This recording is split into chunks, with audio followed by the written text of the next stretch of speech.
부활절을 맞이하였습니다. 부활절이 되면 우리가 예수님이 부활하셨다, 예수님이 다시 사셨다, 그렇게 인사하며 또 많이 좋아합니다. 아마 기독교의 가장 최대의 절기가 부활절이 아닌가 생각되어집니다. 물론 성탄절도 있지만 중세시대 이후에 부활절이 가장 큰 절기로 그렇게 자리매김해 왔습니다. 그런데 이 부활이라는 것이 참으로 믿기지 않는 것이잖아요. 사람이 부활했다. 그러면 여러분 잘 믿어집니까?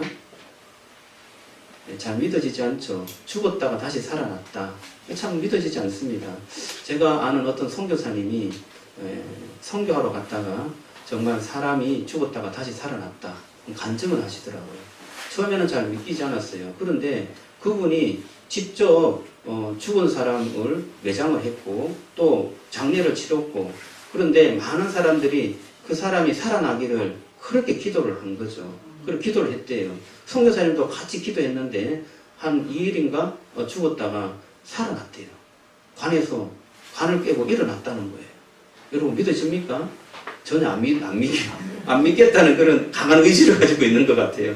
그런데 저도 처음에는 그게 그럴 일이 있나, 아마 기절했다가 깼겠지, 그리고 뭐 조금 이렇게 정신이 혼미하고 있다가 심장이 약간 멎었다가 다시 깨어나는 경우도 있지 않느냐, 뭐 그렇게 생각했습니다. 그런데 그 선교사님은 확신을 가지고 이야기하더라고요. 죽었다가 다시 살아나는 하나님의 놀라운 기적을 보았다. 우리 어제 계랄쌈에서도 우리 최재철 집사님이 간증을 하는데요. 이렇게 손이 이렇게 짧게 있다가 이렇게 점점 길어지는 그런 놀라운 기적을 어릴 때 목격을 했대요. 다른 사람은 다 눈 감고 있었는데 본인은 그거 보려고 눈 뜨고 있었대요. 그래서 이게 손이 이렇게 막 길어지더래요. 여러분 믿겨집니까? 그런데 우리 최재철 집사님 봤기 때문에 믿는 줄로 믿습니다. 그렇게 또 이야기하니까 우리 그런 일이 있었구나 이런 생각이 드는 거예요. 이처럼 이렇게 기적이 있었다라고 이야기해도 듣는 사람은 잘 못 믿는 것이 현실이에요. 더군다나 죽었다가 다시 살아난 사람이 있었다, 죽었다가 다시 살아났다, 이러면 누가 믿겠습니까? 아마 옛날에도 이 예수님 당시에도 이런 생각을 가진 것 같아요. 아마 기절했다가 다시 살아났다, 기절설이라는 게 있었고요. 또 육체는 죽었으니까 영혼은 다시 살아났겠지, 뭐 영혼이 살아나는 거야 많이 있지 않느냐, 이렇게 영혼이 살아났다라는 그러한 설이 있었습니다. 그런데 오늘 이 말씀에 구체적으로 들어가 보면 예수님께서 단순하게 그렇게 부활한 게 아닌 것 같아요. 예수님은 몸과 함께 몸을 입고 완전하게 죽은 몸이 다시 부활한 줄로 믿습니다. 믿으시기 바랍니다. 할렐루야. 네. 그러한 이 부활의 예수님을 우리가 오늘 말씀을 읽었는데, 오늘 이 말씀으로 조금 더 깊이 들어가기를 원합니다. 그 말씀에 조금 더 깊이 들어가서 그 상황에, 부활의 그 상황을 우리가 다시 한번 목격을 하고 들었으면 좋겠어요. 그리고 그 상황이 어떻게 진행되는지 우리가 다시 한번 깊이 있게 생각하면서 저와 여러분의 삶 속에, 저와 여러분들의 인생 속에 하나님의 부활이 다시 한번 새롭게 역사하여서 부활의 신앙을 가지고 부활의 삶을 살아가는 여러분 되시기를 주님의 이름으로 축원합니다. 오늘 말씀을 다시 한번 보겠는데요. 이 부활을 증거하는 세 사람이 등장합니다. 세 여인이 등장하는데 그 여인이 누굴까요? 한번 보겠습니다. 1절입니다. 자, 시작. 안식일이 지남에 막달라 마리아와 야고보의 어머니 마리아와 또 살로메가 가서 예수께 바르기 위하여 향품을 사다 두었다가, 여기에 세 사람이 나오죠. 세 여인이 누구죠? 마리아와 야고보의 어머니 마리아, 막달라 마리아와 야고보 어머니 마리아, 또 살로메, 이 세 여인이 등장합니다. 이 세 여인이 십자가에 죽었을 때도 이 세 여인이 곁에 있었고, 또 부활하여서 빈 무덤이 되었을 때도 이 세 여인이 있었던 것입니다. 다시 말하면 이 세 여인은 예수님의 죽음과 부활하는 증인으로서 지금 등장하는 거예요. 세 여인이 증인이 되어서 예수님이 부활한 것을 직접 목격한 것입니다. 이 마가복음에서는 이 마가가 이 세 여인을 등장시키는 이유가 있는 것 같아요. 세 사람이 구체적으로 이름이 등장하죠. 세 사람이 이름이 등장합니다. 왜 이렇게 이름을 구체적으로 기록했을까요? 아마 마가는 이 세 사람을 증인으로 사용하기 위해서 이렇게 구체적인 이름을 기록한 것 같아요. 사실 이 마가복음은 AD 한 65년에서 70년 정도에 쓰여졌습니다. 예수님이 십자가에 죽으셨을 때 AD 한 30년에서 33년이라면 한 40년, 35년간의 기간이 흘렀습니다. 아마 이 세 여인이 그때 기록할 당시에도, 마가복음이 기록할 당시에도 살아있을까요? 죽었을까요? 살아있었을 것 같아요. 그러니까 이 세 사람의 이름을 정확하게 기록한 거죠. 정확하게 기록함으로 인해서 이 부활의 증언을 너희들이 다시 한번 듣고 싶으냐? 그러면 누구한테 물어보라? 누구한테 물어봐요? 세 여인에게 물어보라는 거예요. 지금 또 살아있으니까 세 여인에게 찾아가서 물어보라. 막달라 마리아가 살아있다. 또 살로메가 살아있다. 야고보를 어머니로 하는 마리아가 살아있다. 그분에게 가서 물어보라. 라고 자신있게 이야기하는 겁니다. 그리고 마가는 이 부분에서 자신있게 기술하고 있는 것입니다. 그리고 이 세 여인의 그때의 사건의 알리바이가 아주 좀 구체적이고 세분화되어서 우리에게 정보를 제공하고 있는 것 같아요. 여러분, 이게 사실이다라고 할 때 그 정보가 세밀하고 구체적이면 사실이다라고 인정을 합니다. 그런데 그렇지 않고 그냥 두리뭉실하게 이야기하면 이것이 사실인지 아닌지 조금 곤란하게 여깁니다. 오늘 말씀 2절을 한번 보시기 바랍니다. 2절 같이 한번 읽어보겠습니다. 시작. 안식 후 첫날 매우 일찍이 해 돋을 때에 그 무덤으로 가며. 여기에 보면 시간이 여러분 정확하게 기술되고 있죠. 시간이 언제예요? 해 돋을 때. 매우 일찍이 해 돋을 때라고 기록하고 있습니다. 처음에 갈 때는 약간 어둠컴컴했던 것 같아요. 그런데 무덤에 가니까 해가 또 있는 거죠. 해가 돋을 때. 제가 난중일기를 몇 번 읽었습니다. 근데 난중일기를 읽을 때마다 이것이 정말 그 당시에 이순신 장군이 썼는가? 그런 고민이 되었어요. 그때 진짜 전쟁을 하면서 일기를 매일매일 이렇게 썼는가? 이런 생각이 들었습니다. 그런데 읽을 때마다 난중일기는 이순신이 직접 썼구나 이런 확신이 들었어요. 왜냐하면 그 일기를 보면 그 당시에 있었던 상황들이 좀 정확하게 기록되어 있어요. 이런 식이에요. 오늘 아침은 날이 좀 흐렸는데 오후에 들어서 이슬비가 좀 내렸다. 그리고 오늘은 날씨가 좀 쾌청하여서 내가 활을 들고 나가서 활 연습을 하였다. 이런 식이에요. 그러니까 그날의 날씨를 정확하게 기록하고 그리고 자기가 했던 일을 아주 소상하게 밝히는 그런 일기였어요. 읽을 때마다 이순신이 이때 이런 사건이 있었고 이런 활동을 했구나. 이것이 사실로 받아들이는 거죠. 오늘 이 마가는 이것이 사실이다라는 것을 우리에게 전해주려고 하고 있는 것입니다. 그래서 이 여인이 어느 때에 언제 무덤에 갔는지 소상에게 밝히는 거예요.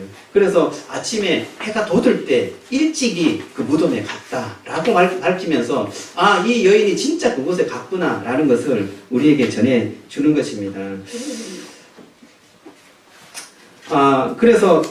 그런데 또 말하면서 그들이 좀 생각한 게 있는 것 같아요. 무엇을 생각하면서 말했느냐, 이것을 서로 좀 이야기했는 것을 기록합니다. 3절 한번 읽어보겠습니다. 시작. 서로 말하되 누가 우리를 위하여 무덤 문에서 돌을 굴려 주리요 하더니.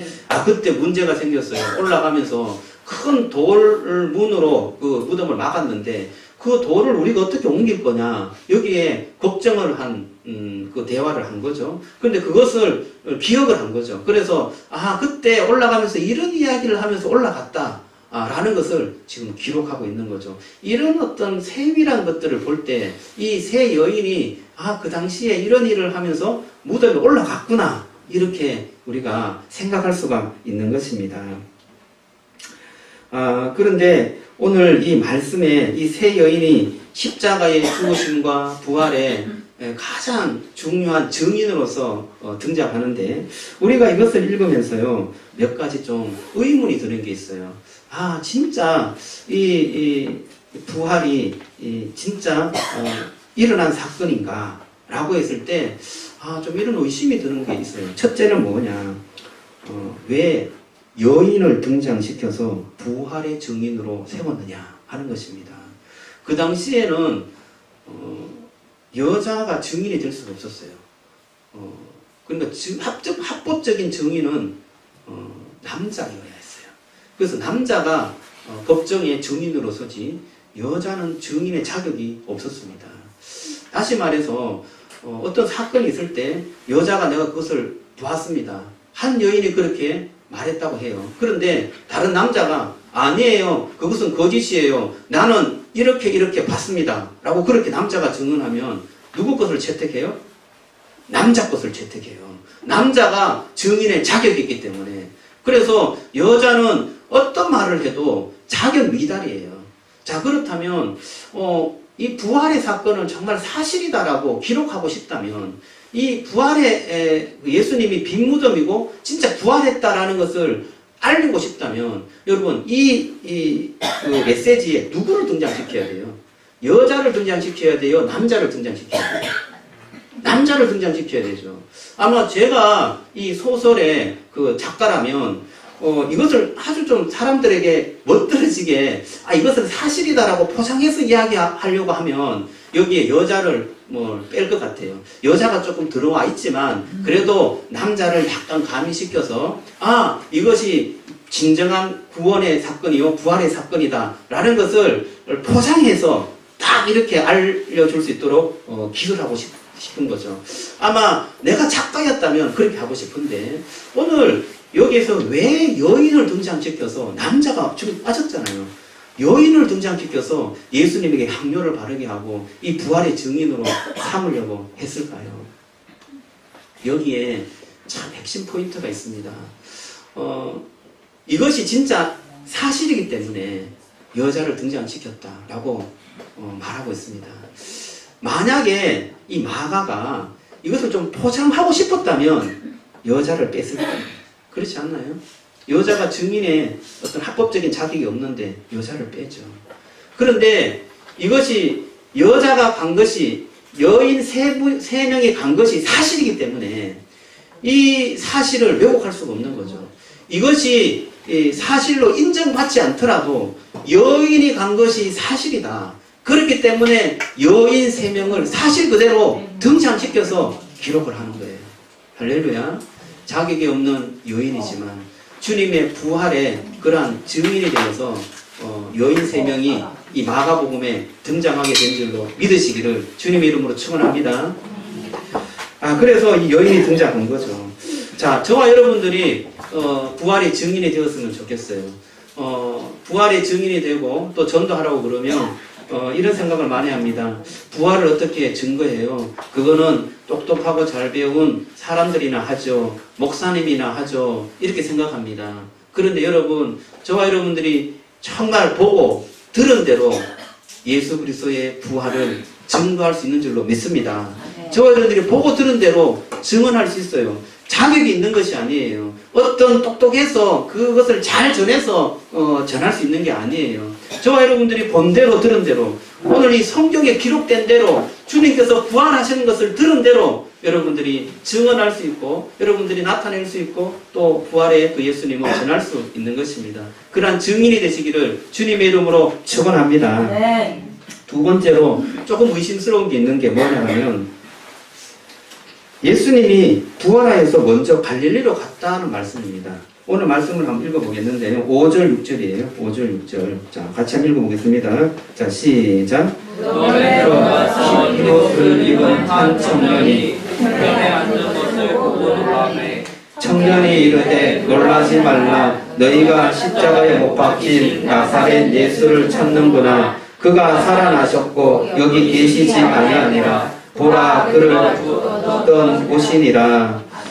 자, 여기에 나사렛 예수가 등장하고요. 자, 그 다음에 7절도 한번 읽어봅니다. 7절. 자, 시작. 가서 그의 제자들과 베드로에게 이르기를 예수께서 너희보다 먼저 갈릴리로 가시나니 전에 너희에게 말씀하신 대로 너희가 거기서 배우리라 하라 하는지라. 자, 나사렛 예수를 찾는구나. 아니야, 나사렛 예수는 살아나셨어. 여기에 그가 누웠던 자리인데 지금 없지 않느냐라고 청년이 말했어요. 그것은 뭐예요? 예전에 예수님이 영으로만 부활했다, 이런 소문이 있었어요. 그런데 몸과 함께 부활했다라고 그렇게 증언하고 있는 거죠. 그리고 그 예수님이 먼저 어디로 가신다고요? 갈릴리로 가실 것이다. 갈릴리로 가니까 너희들이 갈릴리로 가서 예수님을 만나라. 그것은 예전에 예수님께서 살아있을 때 너희들에게 말한 거 아니냐라고 말했어요. 이 천사 청년은 그 예수님께서 말한 것을 다 알고 있었던 거죠. 그리고 제자들, 특히 여인들에게 그것을 기억나도록 깨우쳐 주신 것입니다. 언제 이야기했느냐 한번 살펴보겠습니다. 마가복음 14장 27절인데요. 한번 찾아보겠습니다. 조금 불편하지만 마가복음 14장 27절 그 앞장인데요. 한번 찾아보고 27절과 28절만 읽겠습니다. 자, 14장 27절 시작. 예수께서 제자들에게 이르시되 너희가 다 나를 버리리라. 이는 기록된 바 내가 목자를 치리니 양들이 흩어지리라 하였음이니라. 그러나 내가 살아난 후에 너희보다 먼저 갈릴리로 가리라. 여기 보면 목자를 치리니 양들이 흩어지리라, 그렇게 말해요. 양들은 누구겠어요? 제자들이고 예수님을 따르는 사람들이었죠. 그런데 그들이 다 흩어졌어요. 예수님이 십자가에 못 박히고 다 흩어졌어요. 그러나 내가 살아난 후에 너희보다 먼저 어디로 가리라? 갈릴리로 가리라. 그렇게 죽기 전에 말씀을 하셨습니다.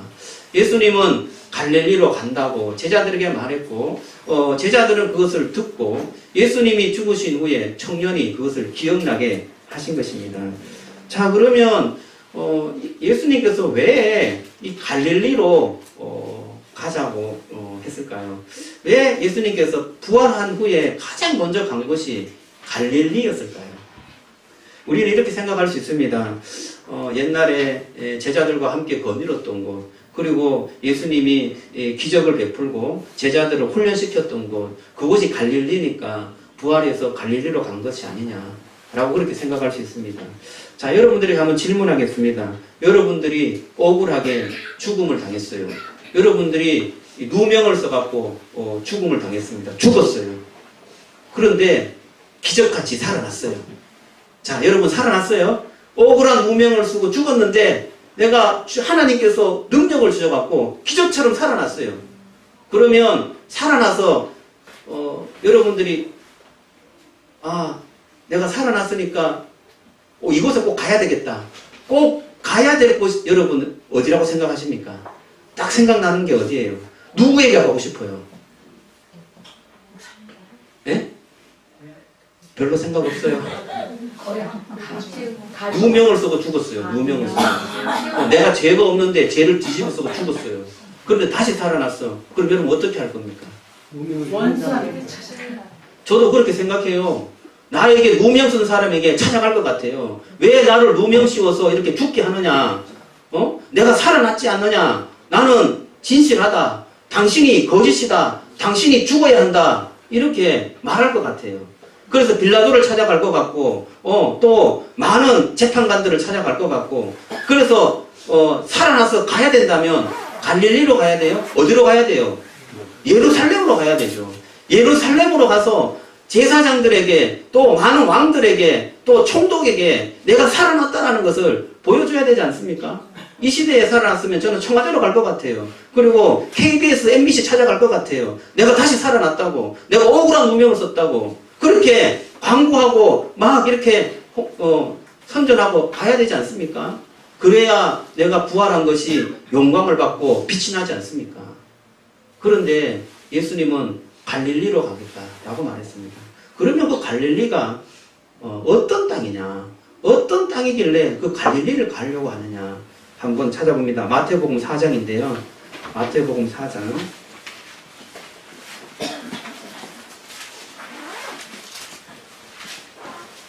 마태복음 4장 14절에서 16절입니다. 마태복음 4장 14절에서 16절. 같이 한번 읽어보겠습니다. 마태복음 4장 14절에서 16절까지 있습니다. 시작. 이는 선지자 이사야를 통하여 하신 말씀을 이루려 하심이라. 일렀으되 스불론 땅과 납달리 땅과 요단 땅 저편 해변 일과 이방의 갈릴리여, 흑암에 앉은 백성이 큰 빛을 보았고 사망의 땅과 그들의 앉은 자들에게 빛이 비치었도다 하였느니라. 자, 여기 보면 스불론 땅과 납달리 땅과 요단강 저편 해변 길과 그 다음에 뭐예요? 이방의 갈릴리여 라고 나오고 있어요. 갈릴리가 어떻게 표현되어져요? 이방으로 표현되어져요. 원래 이방 땅은 아니었어요. 갈릴리는 유대 땅, 변방의 땅이었어요. 그런데 유대인들이 보기에는 그것이 사마리아 땅처럼 이방 땅으로 보인 거죠. 그래서 갈릴리라는 지역이 유대인들이 볼 때는 그것은 아주 낙후된 것이고 주목받지 못한 땅이고 또는 어두움의 땅이고 저주받은 땅이었어요. 그래서 예수님께서 갈릴리 나사렛에서 태어났지 않습니까? 나사렛이라는 동네에 어떻게 선한 것이 나겠느냐라고 그렇게 말했어요. 갈릴리 나사렛이라는 것은 아주 어두움의 땅이고 주목받지 못할 그러한 땅이었던 것입니다. 자, 그런데 예수님께서 왜 부활하자마자 먼저 가야 할 곳이 있는데 그곳을 갈릴리로 지목했을까요? 여러분, 주님께서는 부활한 그 몸으로 가장 먼저 가야 할 곳, 그곳을 갈릴리로 택한 것은 그곳이 어두움의 땅이고 그것이 낙후된 땅이고 주목받지 못하고 절망의 땅이기 때문에 부활하신 그 주님이 갈릴리로 가서 그곳에 생명을 주고 희망을 주고 새롭게 함으로 인하여서 그 저주받은 땅이 절망의 땅이 생명의 땅으로 희망의 땅으로 바뀌길 원하셨던 것입니다. 예수님은 예루살렘으로 또는 큰 어떤 왕궁으로 가지 않았습니다. 그는 부활하여서 가장 먼저 간 곳이 갈릴리 흑암의 땅이었습니다. 왜 그곳에 갔느냐? 그곳에 어떤 사람을 만났느냐? 오늘 이 마가복음 뒤쪽에 보면 갈릴리에서 행한 예수님의 사역이 등장하는데 한 두 사람의 두 사건의 그런 어떤 사건을 기록합니다. 오늘 마가복음 16장을 다시 한번 찾아보겠는데요. 마가복음 16장이에요. 다시 돌아가서 마가복음 16장에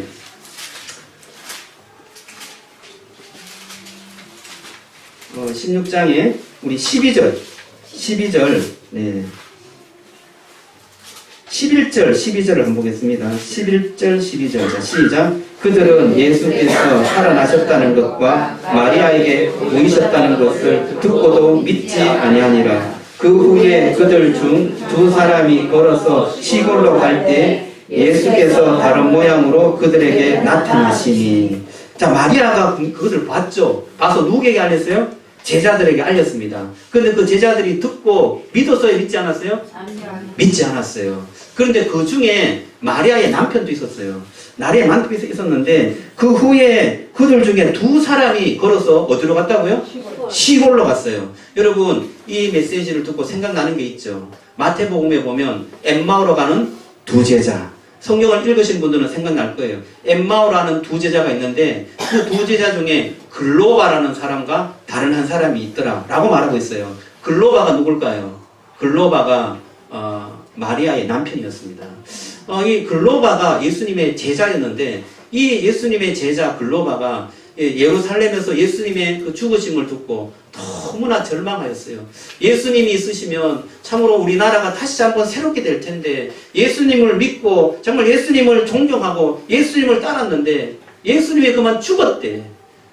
이런 변이 우리에게 어떻게 있을 수 있느냐? 하나님이 진짜 살아계시느냐? 이때까지 그렇게 믿고 따랐는데 지금은 아무것도 아니야 라고 하면서 예루살렘에서부터 시골로 엠마오로 절망하면서 내려가고 있는 그 중에 예수님께서 그 제자를 만나주셨던 거죠. 부활하신 예수님께서 그 제자를 찾아간 것입니다. 그래서 이사야의 말씀을 풀어주고 구약의 말씀을 풀어주고 구약의 성취가 바로 메시아가 올 것이라고 하는데 그게 바로 나다 라고 말씀하시면서 그들의 눈을 띄워주신 것입니다. 그러자 예수님께서 부활하셨다는 것이 깨달아지자 예수님은 보이지 않았어요. 마음이 뜨거워졌어요. 아, 예수님께서 부활하셨구나 라고 하면서 엠마오로 가는 절망의 가던 길을 돌이켜서 어디로 갔어요? 예루살렘으로 갔어요. 그리고 예루살렘에 있는 제자들에게 다시 말했습니다. 내가 부활하신 예수님을 만났다. 그분이 만나서 이런 이야기를 해줬다. 라고 하면서 그 부활한 예수님에 대해서 증거했습니다. 그런데 그들이 믿었을까요? 또 믿지 않았습니다. 여러분, 그리고 예수님께서 또 찾아간 사건이 하나 있었는데 14절입니다. 14절 한번 보겠습니다. 자, 시작. 그 후에 11 제자가 음식을 먹을 때에 예수께서 그들에게 나타나사 그들의 믿음 없는 것과 마음이 완악한 것을 꾸짖으시니 이는 자기가 살아난 것을 본 자들의 말을 믿지 아니함이로라. 여기 보면 그 후에 11 제자 음식 먹을 때에 예수님께서 그들에게 나타났다. 그렇게 말합니다. 여러분, 11 제자의 대표가 누굴까요? 11 제자의 대표는 베드로였습니다. 여러분, 예수님께서 부활한 이후에 베드로에게 나타난 기록이 있습니까? 요한복음에 보면 베드로에게 나타난 기록이 있습니다. 예수님께서 베드로에게 갔을 때 갈릴리 바닷가였어요.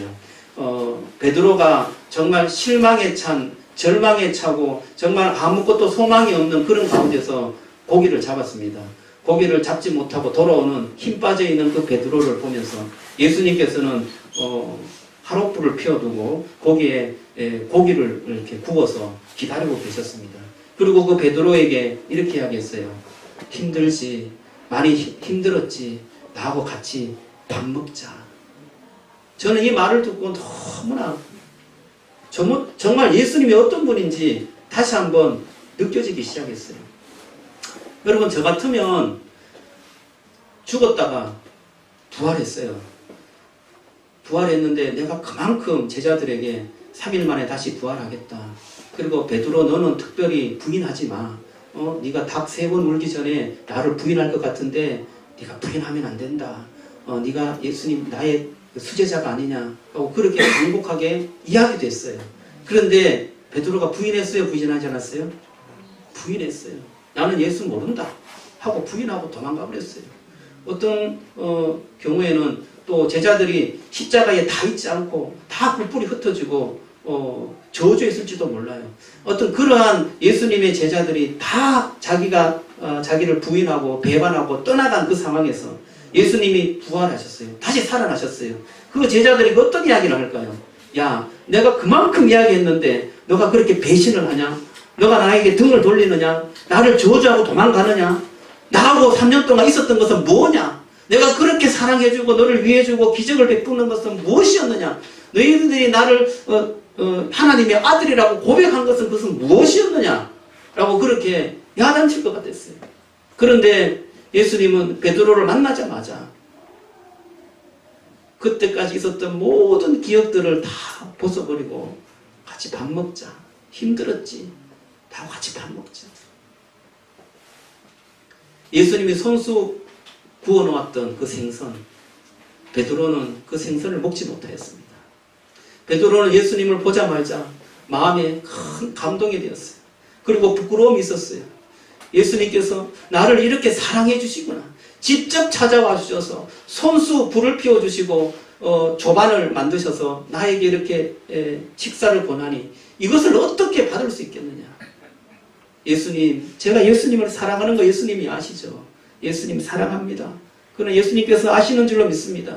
3번 고백하고 베드로는 한평생 그 부활하신 예수님을 놓치지 않고 정말 부활신앙으로 절망에 있는 그 인생이 인생 반전이 이루어져서 부활의 신앙으로 주님 앞에 살아가신 줄로 믿으시기 바랍니다. 그가 순교당할 때까지 정말 그 주님을 놓지 않고 주님을 전하면서 믿음으로 살았던 그 베드로 사도가 된 것입니다. 모든 제자들에게 예수님은 찾아갔어요. 흑암에 있고 정말 주목받지 않았던 정말 희망찬 그런 어떤 예수님을 따르는 그런 인생으로 생각하고 따랐는데 예수님이 죽고 나자 절망에 차 있고 아무것도 아니고 사람들이 주목하지 않고 그런 어떤 실패의 자리에 있었던 갈릴리 흑암에 있었던 그 많은 사람들에게 예수님은 찾아가셔서 절망이 있지 말고 이제는 일어나라. 이제는 다시금 살아나라. 그리고 그렇게 절망하는 것이 아니야. 이제는 하늘을 바라보고 살아야 한다. 내가 죽었다가 다시 살아났지 않느냐. 너희들도 죽었다가 다시 살아나야 한다. 라고 우리에게 말씀해 주시는 것입니다. 사랑하는 여러분, 부활이라는 단어는 다시 살아난다, 다시 일어난다는 뜻을 가지고 있습니다. 이 부활이라는 단어가 아타나시스라고 하는데요.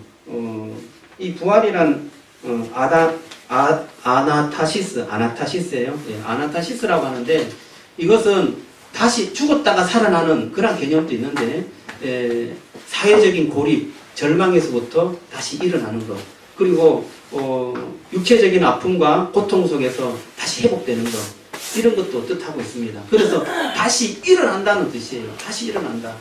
사랑하는 성도 여러분, 저와 여러분들이 혹시나 이 인생과 새 속에 찌들어서 이 새 속에서 살아남으려고 애쓰다 보니까 너무나 절망스럽고 너무나 힘들고 너무나 고통스럽고 하나님을 믿는다고 하지만 부활하신 하나님이 나와 함께 한다고 하지만 그 예수님이 나에게 영향력을 주지 못하고 정말 이 세상 속에서 정말 너무나 힘들게 힘겹게 살아가는 그런 갈릴리에 있는 갈릴리 속에서 살아가는 그런 어떤 우리의 인생이지 않습니까?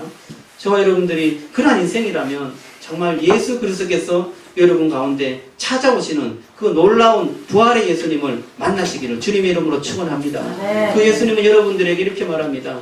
그곳에 있지 말고 나와 함께 일어나라.